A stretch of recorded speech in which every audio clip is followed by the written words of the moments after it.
The noose of its former friends is finally tightening around Russia's throat. In parallel with the diplomatic war against Azerbaijan, Moscow has finally severed ties with Armenia, its main ally in the Caucasus. The Kremlin thought it was not enough that it betrayed Yerevan during the Karabakh massacre. Therefore, it also decided to organize a coup d'état in Armenia, let us recall, an allied country.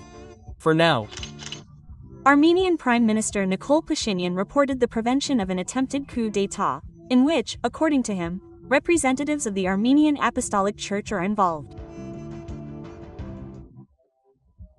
Police officers have thwarted a large-scale and sinister plan by the criminal oligarchic clergy to destabilize the situation in the Republic of Armenia and seize power. Pro-Russian elements began to destabilize the country using the old proven scheme, but the Armenian special services worked quickly and beautifully, detaining a whole row of FSB agents in Caucasus, as well as the Russian businessman Karapetyan, through whom the Kremlin financed the conspirators.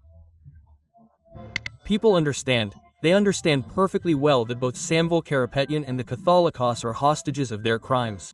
Russia, it always holds in its hands people who have a huge number of crimes. And the Catholicos in quotes, and Tashirsan. No, these are people who are actually murderers. And here, many people were sent to the next world in order to get rich and generally have the power in the church and in business that they have. And here, please, this dirt, for example, this dirt or sexual dirt in the case of the Catholicos. All this is an opportunity for Russia to keep these people in fresh gloves. And someone still doubts that it was necessary to close the ROC branch in Ukraine. The Kremlin, through the church spy network, literally destroys independent states from within. Fortunately, in Armenia they quickly came to their senses and foamed at this hornet's nest. Russia has had enough of everyone. Russia is annoying with its claims, with its Gestapo practices. We see that Russia is not inspired and uses sabotage and terrorist methods to achieve its goals. Lavrov laughed heartily from his seat. He started his old tune about the oppression of believers and traditional values, but then he received a telegram from Yerevan with the well-known coordinates. Of course, attacks on the canonical 1,000-year-old Armenian Apostolic Church are of grave concern. There is no struggle between the authorities and the church in Armenia. According to the version of law enforcement agencies, we are talking about an attempt to participate in an unlawful manner and an attempt at a coup. This is a legal process, and this is an internal matter for Armenia. It is better for Mr. Lavrov not to interfere in the internal affairs and domestic politics of the Republic of Armenia. In the swamps, everyone was very excited with rage and indignation. The orcs rushed to defend their spy network in a horde. Both deputies and officials, and even those who like to go through the wrong door. Very aggressively. Listen, I saw Philip Kirkorov's statement yesterday. Of course, it made me laugh. Kirkorov, who always sings at Tashir's events, began to scold Pashinyan and wanted to say, "Listen, freak, you have been killing the children of Ukraine for the 4th year, and you will read the riot act to Pashinyan. Who are you, freak, Philip Kirkorov, to tell us about the church?" Quote, Why the overgrown Bulgarian even stuck his mouth into Armenian affairs remains a mystery. Kitty, give it to me in my mouth. Even more absurd was the Z-fucked Skamarok Petrosian.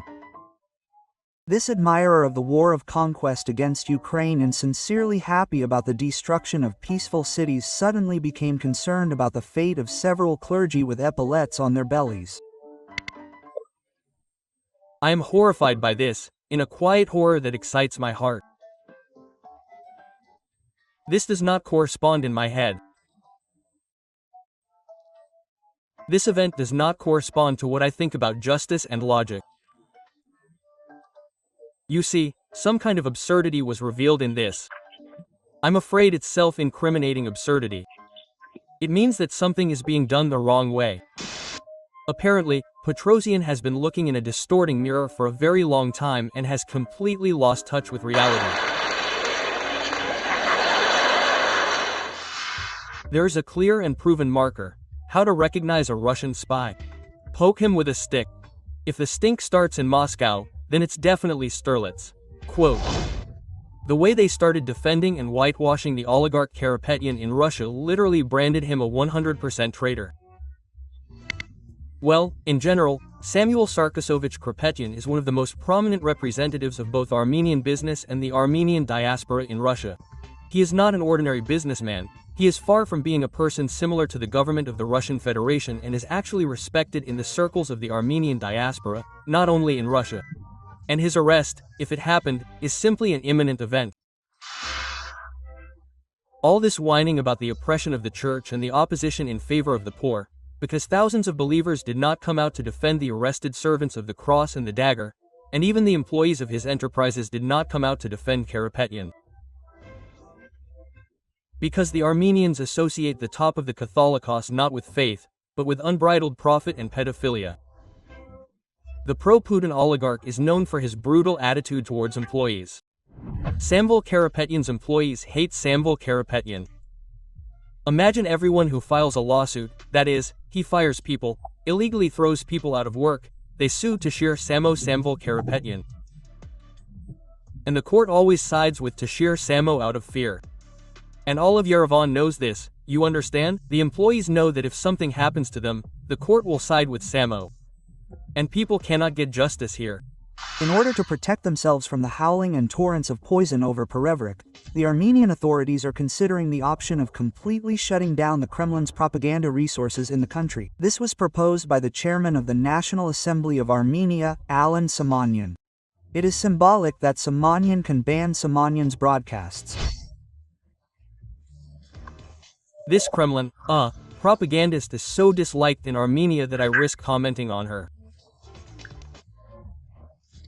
Even if I criticize her very strongly now, they will be offended by me in Armenia, you understand? That is, there is a stable, negative attitude towards this Kremlin propagandist in Armenia. Samanyan, a healthy person, called Russian propagandists degenerates and monkurts and doubted the advisability of their broadcasting in Armenia. In addition to detaining terrorists involved in the attempted coup, Yerevan began to expel official Moscow guest performers from the country. The famous Russian imperialist, fascist and former Senator Franz Klintsevich was kicked out of Armenia with foam in the ass. I was detained and told that I was not allowed to enter. I was extremely surprised. I have always considered Armenia my favorite country. I have many friends, I have always defended Armenia, and this upset me a little. The events that are happening are, of course, internal, Armenian, and they are wrong. Moscow's calculations were clear. The pro-Russian forces had zero chance of winning the next elections. According to all the polls, the current government is maintaining its position, so it was decided to remove the undesirable Armenian government by force. For this, they connected all the Russian canned goods. Look at the protest movements that alternate each other every year.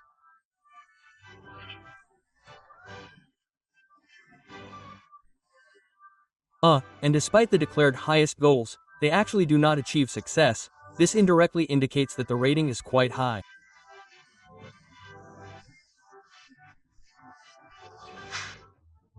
It's funny that in Russia, from a street thug to a pale Führer, everyone hates the Maidan and even calls it a pretext for starting a war with Ukraine.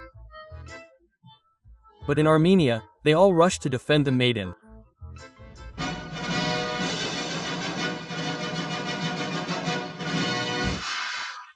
It looks like they were trying to organize a Maidan in Armenia to have a reason to attack it. Oh, how convenient. As a result, Yerevan actually openly accused Moscow of hostile actions and began to cut down the last bridges. There was even talk of leaving the military alliance CSTO, of which Armenia was already formally a member. The Prime Minister of Armenia recently stated that they will soon have to choose between the Eurasian Economic Union and the European Union. Stated that soon someone from the Armenian leadership stated that in the near future they will have to finally decide on the CSTO. Moreover, Armenia is not just breaking off relations with Mortar, It is establishing alliances with the EU and, God forgive me, with NATO. The Armenian delegation refuses to go to a meeting with Russia, but is happy to meet with the head of EU diplomacy, Kaja Kallas. And Kallas is one of the toughest and most consistent opponents of Russia and its stubborn regime. Chaos advocates increasing military and financial support for Ukraine in order to defeat the aggressor on the battlefield. And now she is being received with honors in Yerevan. Ironic. After the meeting, the Armenian foreign minister said that they discussed defense and security issues. That is, Armenia is discussing a new military alliance with countries that recognized Russia as enemy number one at the recent NATO summit. What a turn of events. There was even talk that Armenia is now closer to the EU than Georgia. We will never be in the Union, never. And with modern Russia, we are not talking about Putin's Russia, we are also talking about Yeltsin's Russia. From Putin's Russia, we saw imperial ambitions, they sought to restore the empire. From the other Russia, we saw it openly Charnima for at least the last 5 years. But what happened next plunged Moscow into a severe shock. Armenia and Azerbaijan began to move closer. Pashinyan and Aliyev planned to meet in Dubai in July to discuss a peace agreement between the countries. Before that, they had already had a personal meeting in Albania. The Vatniks may already be panicking. Yesterday's worst enemies are starting to move towards peace and friendship. And they will be friends against Russia. One of the parties was used as a lever of pressure on the other. Well, this is probably a positive Jew. In fact, when, perhaps, in Yerevan and Baku will also understand that they are a link in the same chain. That is, it has now united them in one hostile context. If earlier it presented them as enemies, now it presents them as one single enemy for itself. The regime in Russia is so fascist and inhuman that it managed to unite the warring parties against itself. At the same time with Armenia and Azerbaijan, you have to be able to do this. This is the highest form of art. I think it is difficult to call this a coincidence, or is it still a coincidence? Well, it is a pattern. I would say that it is a pattern, because Moscow acts in relations with its neighbors with the methods that it acts with, the methods of an elephant in a china shop. We all know this very well. The rhetoric of Azerbaijan and Armenia towards each other has changed radically. There is no more hatred. On the contrary, now both sides blame Moscow for everything and openly accuse Russia of starting the war in Karabakh. The people lived under occupation for 30 years, but Armenia is only the tip of the iceberg. Everything was done by Russia.